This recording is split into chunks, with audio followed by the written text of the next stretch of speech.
दोस्तों, आज मैं आपको एक ऐसे सच के बारे में बताने जा रही हूँ जिसके बारे में जानकर आपके भी रोंगटे खड़े हो जाएंगे। जब मुझे इस बारे में पता चला तो मेरे तो होश ही उड़ गए थे। दरअसल मेरा नाम मीरा है। मैं एक शहर की रहने वाली हूँ। मैं काफ़ी पढ़ी लिखी लड़की थी। मेरे माँ बाप ने मुझे हमेशा से ही मेरे हर काम में मुझे सपोर्ट किया था। इसलिए मैं बिल्कुल खुली सोच की लड़की थी और लोगों को उनके मुंह पर ही जवाब दे दिया करती थी। मेरे पापा बहुत ही समझदार थे। उन्होंने कभी मुझे कुछ करने से नहीं रोका था। मेरी माँ एक गांव से बिलोंग करती थी। मेरे बड़े होने पर मैं नौकरी करने लगी थी और बाहर की दुनियादारी देखने लगी थी। मेरी ज़िंदगी में सब कुछ अच्छा चल रहा था, लेकिन कुछ वक्त बाद ही मैं अपने माँ बाप के साथ बाहर घूमने गई थी, जहाँ हमने बहुत एंजॉय किया था। घर वापस आते समय हमारी कार का एक्सीडेंट हो गया था, जिसमें मेरे माँ बाप की मौत हो गई थी और मैं भी बहुत बुरी तरह से ज़ख्मी हो गई थी। अपने माँ बाप के जाने पर मुझे तो जैसे सदमा सा ही लग गया था। मैं तो जैसे होश में ही नहीं थी। मुझे काफ़ी चोट भी आई हुई थी। इसलिए मेरी नानी मुझे अपने साथ अपने गांव में लेकर आ गई थी।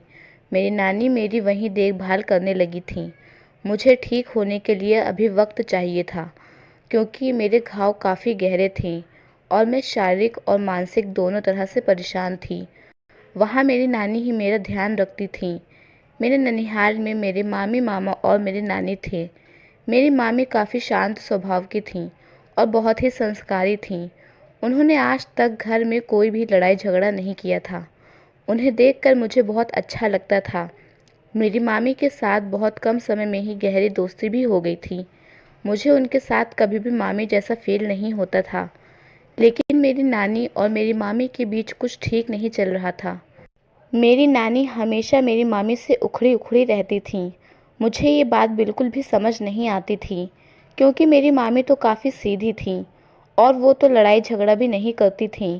फिर भला दोनों के बीच आखिर किस बात की नाराज़गी चलती रहती है, ये जानने के लिए मैंने जब मामी से इस बारे में पूछा तो उन्होंने भी मुझे इस बारे में कुछ खास बताया नहीं था और उदास होकर अपने कमरे से चली गई थीं और किचन में जाकर काम करने लगी थीं।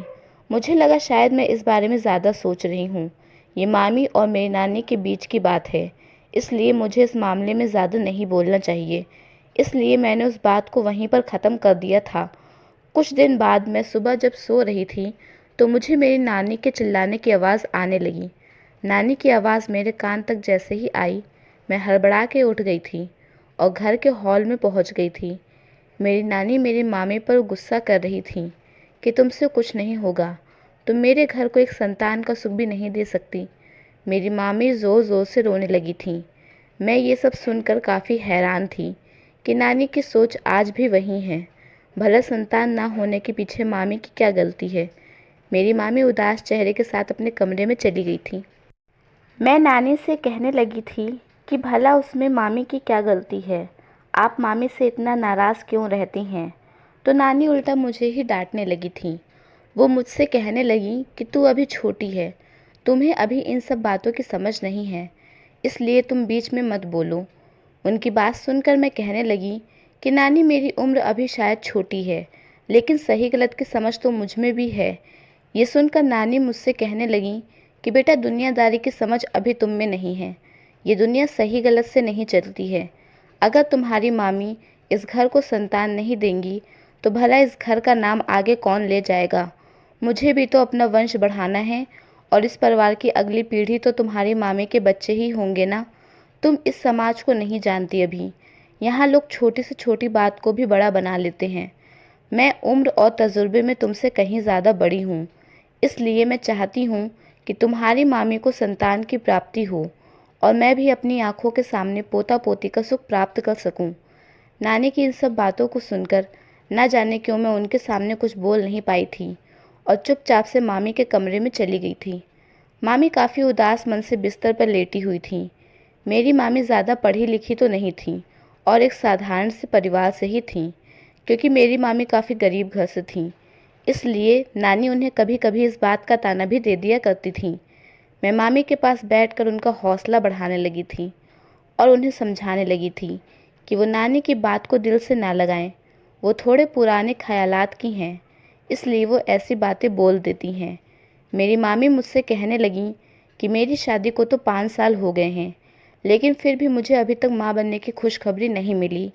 मैं भी माँ बनना चाहती हूँ, लेकिन इसमें मेरी क्या गलती है भला? तुम्हारी नानी भी तो मुझे अक्सर इस बात को लेकर ताना दिया करती हैं। मैं जब भी ऐसा सुनती हूँ तो मुझे बहुत तकलीफ़ होती है। मैं मामी से कहने लगी कि अगर उनकी शादी को इतना वक्त हो गया है तो वो एक बार किसी अच्छे डॉक्टर को दिखा दें। तो उन्होंने मुझसे बोला कि उनके पति मतलब मेरे मामा इस बात के लिए कभी तैयार नहीं होते हैं। उनका भी यही कहना है कि जब भगवान की मर्ज़ी होगी हमें तब संतान का सुख मिलेगा। ये सब ईश्वर की मर्ज़ी है, इसलिए इन सब चीज़ों को हमें उनकी मर्ज़ी पर ही छोड़ देना चाहिए। मेरे मामा काफ़ी पढ़े लिखे थे, इसलिए उनकी सोच काफ़ी अलग थी। इसलिए मेरी और मेरी मामी की ये बात वहीं पर ही ख़त्म हो गई थी। अगले ही दिन मेरी मामी किचन में खाना बना रही थी। तभी बाहर से किसी के दरवाज़ा खटखटाने की आवाज़ आने लगी थी। मेरी नानी तो बैठकर खाना खा रही थी, इसलिए दरवाज़ा खोलने के लिए मैं ही चली गई थी। जैसे ही मैंने दरवाज़ा खोला तो मैंने देखा कि पड़ोस की आंटी आई हुई हैं और वो बहुत खुश थीं, जैसे उन्हें बहुत अच्छी खबर मिली हो। वो खुशी से अंदर की तरफ भागते हुए चली आई थीं। उनके हाथ में मिठाई का एक डब्बा था। वो मेरी नानी को मिठाई खिलाने लगी और उनसे कहने लगी, मुबारक हो यशोदा, तुम दादी बन गई। ये सुनकर मैं उन आंटी को काफ़ी हैरानी से देख रही थी। तभी उन्होंने बताया कि उनकी बहू को लड़का हुआ है। वो आज दादी बन गई हैं। वो काफ़ी खुश थीं और मेरी मामी के पास जाकर उनको भी मिठाई खिलाने लगी। आंटी मेरी नानी के पास आकर कहने लगी कि क्या बात है यशोदा, तुम्हारे घर में अभी तक कोई खुशखबरी सुनाई नहीं दी और मेरी बहू की शादी को तो अभी 2 साल ही हुए हैं और मेरे घर में बच्चे की किलकारी गूंजने लगी, लेकिन तुम्हारी बहू की तो शादी को तो काफ़ी वक्त हो गया है ना, और अभी तक कोई खुशखबरी नहीं। आंटी की ये सारी बातें मुझे जले पर नमक छिड़कने जैसे लग रही थी और मुझे मन ही मन काफ़ी गुस्सा भी आ रहा था। मैंने जैसे तैसे अपने गुस्से पर कंट्रोल किया, लेकिन आंटी की ये सारी बातों ने तो जैसे आग ही लगा दी थी। उनके जाने के बाद मेरे घर में वापस से हंगामा शुरू हो गया था। नानी के ताने तो वापस से ही शुरू हो गए थे। मेरी मामी से अब ये सब सहा नहीं जाता था, क्योंकि ये सब तो जैसे रोज़ का ही हो गया था। इसलिए मेरी मामी ने मेरे मामा को से इस बात पर जोर देना शुरू कर दिया था कि अब वो उन्हें किसी अच्छे डॉक्टर को दिखा दें। हो सकता है कि उनके शरीर में कोई प्रॉब्लम हो और फिर अगर उन्हें कोई परेशानी होगी तो वक्त रहते ही उसका सही इलाज हो सकेगा। मेरे मामा भी अब इस बात को ज़्यादा घसीटना नहीं चाहते थे, क्योंकि वो अपनी माँ और अपनी बीवी दोनों से ही बहुत प्यार करते थे और दोनों की खुशी एक बच्चे पर ही अटकी हुई थी। इसलिए मेरे मामा मामी को एक अच्छे डॉक्टर को दिखाने के लिए तैयार हो गए थे। मैंने मामा को अपने शहर के अच्छे डॉक्टरों के बारे में बताया, जहां मामी का अच्छे से चेकअप हो सकता है। अगले ही दिन मेरी मामी और मामा डॉक्टर के पास जाने वाले थे। मेरी मामी काफ़ी घबराई हुई थी, जैसे वो कोई एग्ज़ाम देने जा रही हूँ।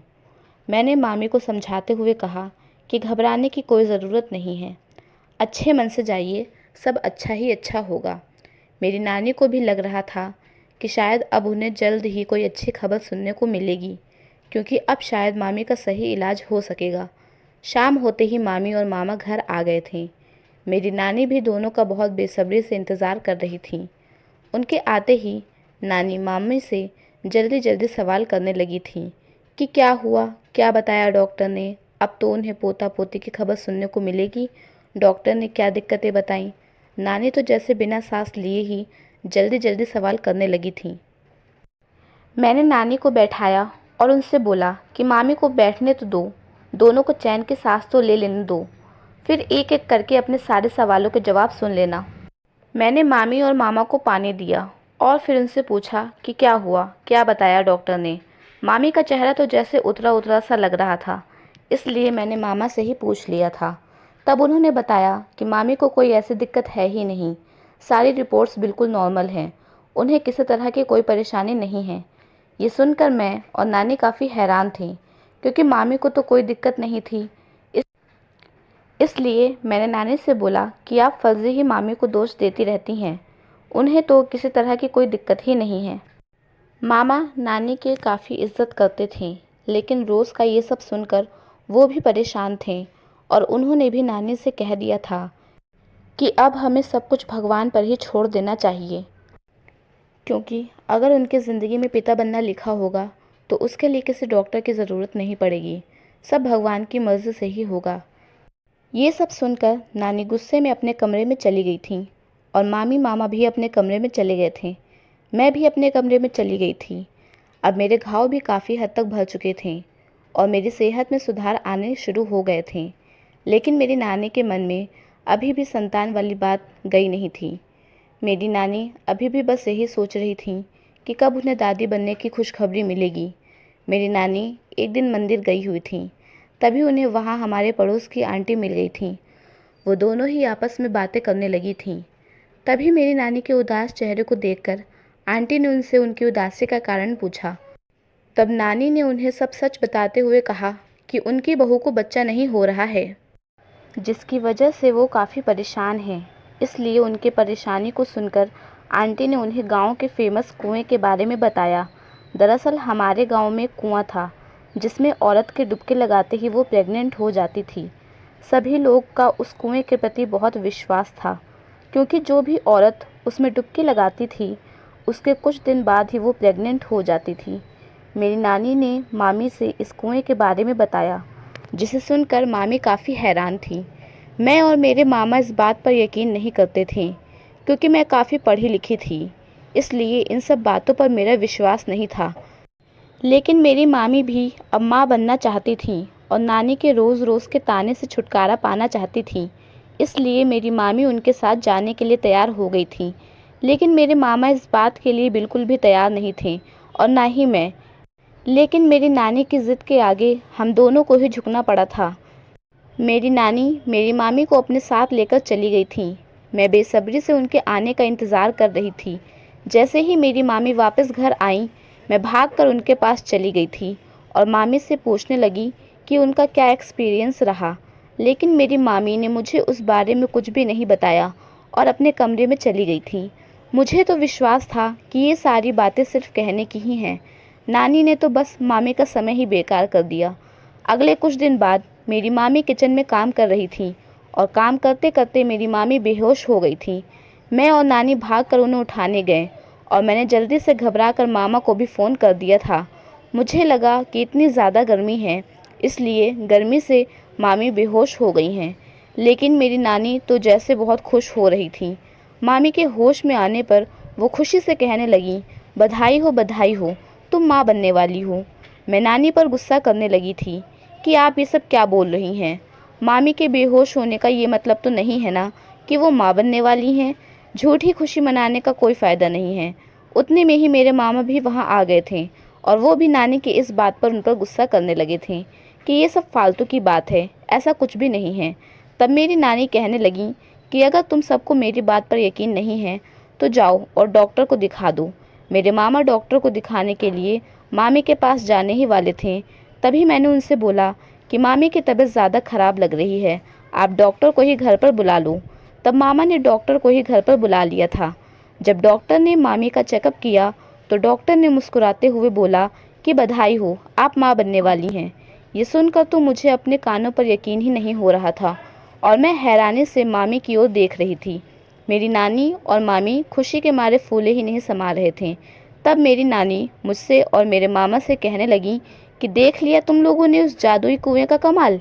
मेरी मामी भी कहने लगी कि मैं तो पागल ही थी जो इतना वक्त लगा दिया जाने में। मुझे पहले ही अपनी सास की बात पर भरोसा कर लेना चाहिए था। अब मेरी नानी और मेरी मामी खुशियाँ मनाने लग गई थीं। मेरे मामा भी काफ़ी खुश थे, लेकिन मुझे अभी भी यकीन नहीं हो रहा था कि भला किसी कुएं में डुबकी लगाकर कोई औरत प्रेग्नेंट कैसे हो सकती है। इसलिए मैं सच का पता लगाना चाहती थी और मैं उस कुएं के लिए घर से निकल चुकी थी। वहां जाकर मैंने देखा कि उस कुएं के पास एक बूढ़ी औरत बैठी हुई है। वो मुझे देखकर पूछने लगी कि क्या बात है, क्या चाहिए तुमको? मैं इस कुएं की देखभाल करती हूँ। तब मैंने उनसे कहा कि मुझे काफ़ी वक्त से संतान का सुख नहीं मिल पा रहा है। मैं बहुत दूर से आई हूँ। मैंने इस कुएं के बारे में बहुत सुना है। क्या आप मेरी मदद कर सकती हैं? तब उन्होंने मुझसे बोला, हाँ ठीक है, तुम इसमें डुबकी लगा सकती हो। लेकिन उससे पहले तुम्हें मुझे 500 रुपये देने होंगे। मैंने उन्हें पैसे तो दे दिए थे और डुबकी लगा ली थी, लेकिन डुबकी लगाकर भी मुझे कुछ ऐसा हासिल नहीं हो पाया था जिससे मैं सच का पता लगा सकूं। मुझे कुछ भी समझ नहीं आ रहा था। डुबकी लगाने के बाद उन्होंने चुपके से मुझे एक पुड़िया दे दी थी और बोला, इसे तुम रोज़ खा लेना और देखना तुम कुछ दिनों में ही प्रेग्नेंट हो जाओगी। मेरे हाथ कोई सबूत नहीं लग पाया था, इसलिए मैं काफ़ी परेशान थी। इसलिए मैंने उस बुढ़िया से सच निकलवाने के लिए उससे बोला कि मैं झूठ बोल रही थी। मैं एक रिपोर्टर हूँ और यहाँ का सच जानने के लिए आई हूँ। मैं शादीशुदा नहीं हूँ। मैंने इस कुएं के बारे में बहुत सुना है, इसलिए तुम मुझे सच बता दो, वरना मैं न्यूज़ में ये बात फैला दूंगी कि तुम लोगों से इस कुएं के बहाने पैसे ऐंठती हो और मैं तो शादीशुदा भी नहीं हूँ, इसलिए प्रेग्नेंट कैसे हो पाऊँगी। इसलिए मैं सबसे बोल दूंगी कि तुमने हम सबके साथ छल किया है। और वो बूढ़ी औरत काफ़ी घबरा गई थी और मेरे आगे हाथ जोड़ने लगी कि मैं ये सच किसी को भी ना बताऊं। वो मुझे सब कुछ साफ साफ बता देगी, लेकिन उसका ये राज मैं किसी के साथ शेयर ना करूं। मुझे तो केवल सच जानने से ही मतलब था, इसलिए मैं बुढ़िया की इस बात से सहमत हो गई थी कि मैं उसका सच किसी को नहीं बताऊंगी। तब उस बुढ़िया ने मुझे सच बताते हुए कहा कि उसके परिवार में उसका कोई नहीं बचा था। दरअसल उसके परिवार वाले किसी हादसे में गुजर गए थे। तब से वो यहाँ इस शहर में चली आई थी, लेकिन उसके पास खाने के लिए पैसे नहीं थे और वो उस कुएं के पास से लोगों को अपने हाथ की बनी हुई ये दवा दे दिया करती थी, क्योंकि उसके परिवार में उसके बाबा बहुत अच्छे चिकित्सक थे और ऐसी जड़ी बूटियों की जानकारी उसे अपने बाबा से ही मिली थी। इसलिए वो ज़रूरतमंदों को ये दवा दे दिया करती थी। फिर उसके मन में ख्याल आया कि क्यों ना वो अपने इस काम को एक बड़े मुकाम पर ले जाए। इसलिए उसने ये अफवाह फैला दी थी कि इस कुएं में डुबकी लगाकर हर वो औरत माँ बन सकती है जो काफ़ी सालों से परेशान है और माँ बनना चाहती है। उसकी दी हुई जड़ी बूटियों में ऐसी शक्ति थी जिसकी वजह से इंसान के पेट की सारी बीमारियाँ ख़त्म हो जाती थीं और उसके हाथों में जैसे भगवान का कोई करिश्मा था, जिसकी वजह से हर वो औरत प्रेग्नेंट हो जाती थी जो भी उसके हाथ की दवा खाती थी। ये जानकर मुझे भी काफ़ी हैरत हुई थी और मैं उस बूढ़ी औरत के इस काम से खुश थी, क्योंकि इसकी वजह से कई औरतों को खुशी मिली थी जो प्रेग्नेंट ना होने की वजह से परेशान रहती थीं। वो एक अच्छा काम कर रही थी, इसलिए मैंने भी उसके राज को राज रहने का फ़ैसला किया, क्योंकि अगर मैं उसकी इस बात को बाहर लाती तो उसकी रोज़ी रोटी भी उससे छीन सकती थी। अब मैं वापस अपनी नानी के घर आ गई थी और मामी की खुशियों में खुश थी। मेरी नानी को भी अब दादी बनने की जो खुशी मिली थी, उसकी वजह वो बूढ़ी औरत ही थी। इसलिए मन ही मन मैं उसका शुक्रिया कर रही थी और अब मैं भी पूरी तरह से ठीक हो चुकी थी। उस औरत के इस तरीके ने तो लाखों औरतों को माँ बना दिया था और उसकी झोली में खुशियाँ भर दी थीं। दोस्तों, अगर हमारी यह कहानी आपको पसंद आई हो तो हमारी वीडियो को लाइक कीजिएगा और ऐसी ही कहानियाँ सुनने के लिए हमारे चैनल को सब्सक्राइब कीजिए, ताकि आने वाली वीडियो का नोटिफिकेशन सबसे पहले